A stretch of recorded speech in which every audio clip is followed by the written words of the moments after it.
Hi everyone, welcome to the Sip and Spin.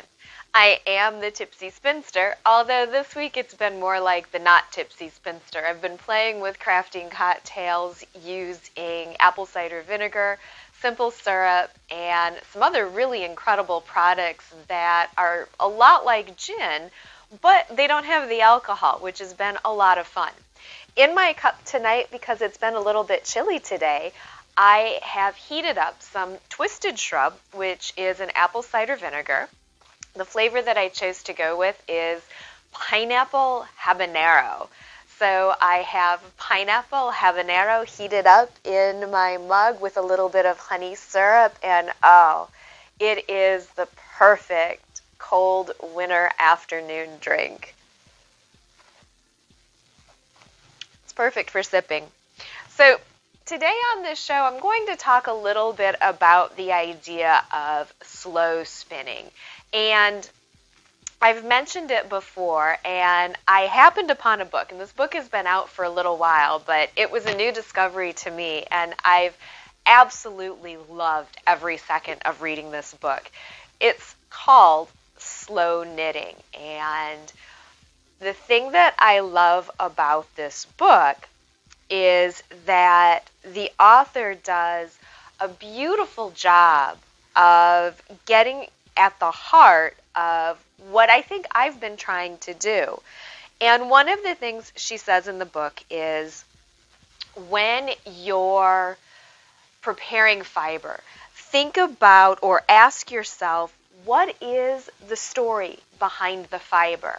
And I think sometimes we forget to do that. It's easy to go into the local yarn store or the craft store or the hobby store and just grab some yarn for a project. And I don't know, in the hectic world that we currently live in, if we take a lot of time to stop and think about what went into the process of making that yarn.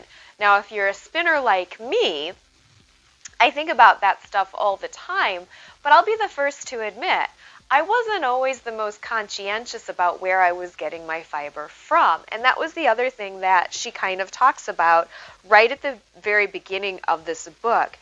She challenges the reader, and so I'm taking this as a personal challenge, and I'm going to throw it out to you as well. She challenges us to source carefully, and I think that is so very, very important. Source carefully, make thoughtfully, think environmentally, experiment fearlessly, and explore openly. And this year, I have decided that I am going to stop being a part of fast fashion and just going out and buying something on a whim. I'm going to be a little bit more conscientious and a little bit more thoughtful about those types of things. And I plan on making some of my wardrobe, both using my loom as well as my crochet and knitting talents. So I would highly recommend grabbing this if you're somebody that's really interested in the idea of spinning for a specific process and really paying attention to where you're getting your fiber and your yarn. Along those same lines, I want to talk a little bit about the Shave 'em to Save 'em initiative that was started by the Livestock Conservancy. This is something that they put in play last year, and they just got it up and running, and I would highly recommend checking it out. I have loved every minute of it, and I've only been in it for a couple weeks. What it is an opportunity to, over the next 3 years, to spin and make up to 15 different projects using all of the sheep breeds that are listed on the critical or threatened list. So what comes with your kit when you sign up, it's a $15 fee, and you get a passport to document your progress. And inside the passport, you have a place to put the sticker, and then it talks a little bit about the breeds. So very much just like any other passport, I suppose. It also comes with some additional information, as well as a really nice enamel pin. So this is the Shave 'em to Save 'em. There is a Facebook group that has been set up for it, and there have been I've met some wonderful people through that group. It's also been circulating through other Facebook feeds as well, and it can be found on Ravelry. So you've got a couple different places to go for resources. In fact, Ravelry is one of the places where you can go to get ideas for projects, to get additional support, talk about what you're doing. Today I wanted to showcase my first box. So this came from, I want to make sure I get the name right. I'm pretty sure it is Walhalla. Yes, Walhalla. Wanted to make sure. And so I have my stickers and then some information about the breeds. And so for this one, I have some Tunis.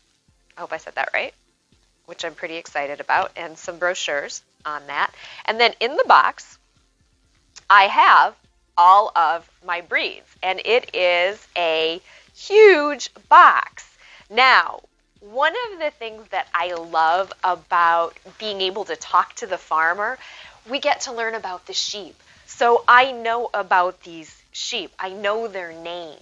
And that's probably one of the neatest things when you really get in and start talking to your farmer and learning about the sheep that you're going to be using in your projects. Now, with the Shave 'em to Save 'em initiative, you do need to buy in 4-ounce increments, or like I did with Ironwater Ranch, I bought entire fleeces. So I am going to open an exploding box because inside this box is a Jacob fleece, and the Jacob lamb is named Miata. Miata was a grand champion fleece at, I believe, the Washington State Fair. And I've got the picture. I have the picture of Miata at the fair with her ribbon, and so this is her fleece.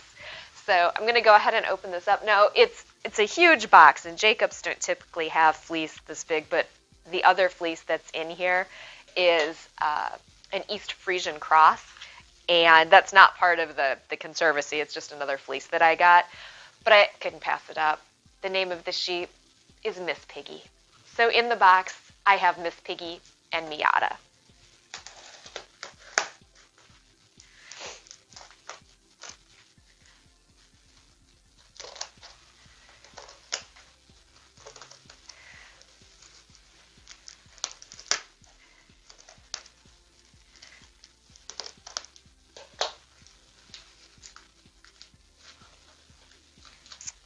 And I use scissors every time I do this, and I'm starting to think to myself it would probably make more sense if I used a knife. But I haven't cut myself yet, so I think I'm okay.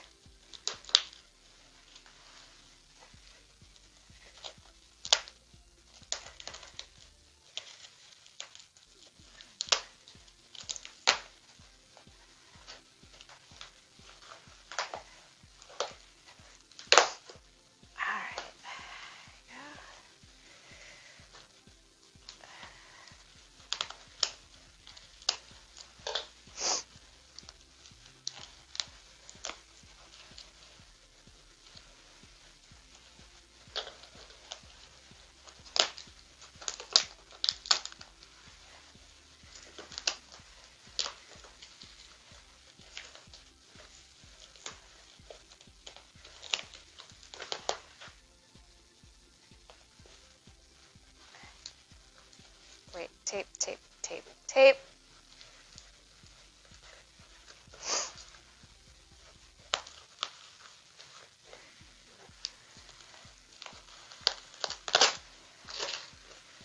I think there's another piece of tape, but I can't see it. Ooh, it popped. That's a new sound.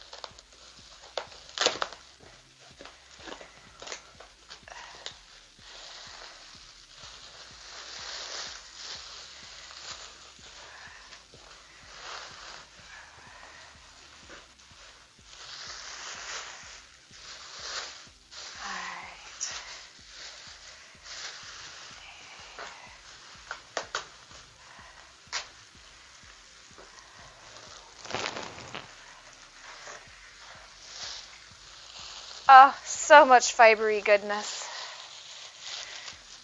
And digging down. Yes. So, here is Miss Piggy. Oh, look at.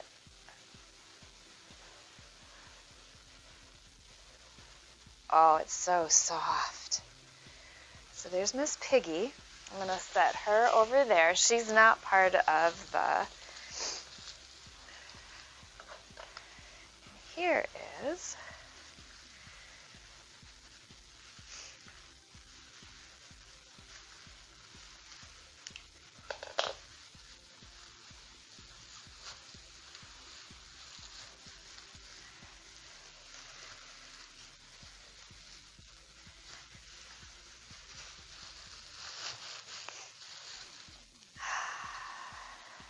Here is Miata. And so this is Jacob. Look at all of these colors. One of the things that I love about Jacob sheep is within one animal, on one sheep, you've got all of these different colors. So there's 3 very unique colors. Oh my gosh, it's so soft. So I will start processing. Yeah, what is it?